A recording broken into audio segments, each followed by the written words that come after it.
both in the US and the UK, a big deal is the proportion of people who have long-term sickness.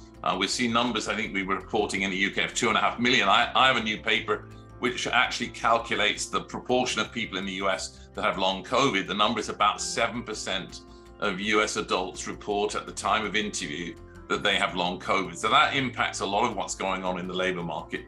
But I would argue that the backdrop to all of this relates to wages and other things, is basically the inflation rate. So what we got in the last 10 minutes just before we came on was the latest data for the US on inflation, which I thought would drop by 0.7, actually dropped by 0.9 from 5 to 4.1. It's going to drop by even more next month. And the bottom line through all of this is, why is the UK so different? What should the UK's reaction be? Well, there's one simple answer. There's nothing really in the labor market or anything else that you can really see that explains why UK inflation is so high. It's because of one thing, and it's because of Brexit.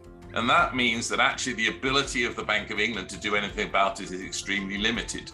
It's raised rates by 500 basis points, and it's managed to get inflation down by 1.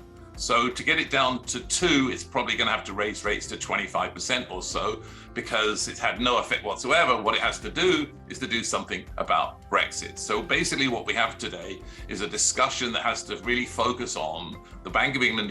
It can't really do much of anything because it's stuck with this problem. It's hard to see anything else in common that can explain this. So my story is, this is about a uniquely British experience. We're now seeing the harsh effects of Brexit, and many of us warned what was going to happen, and it's now happening.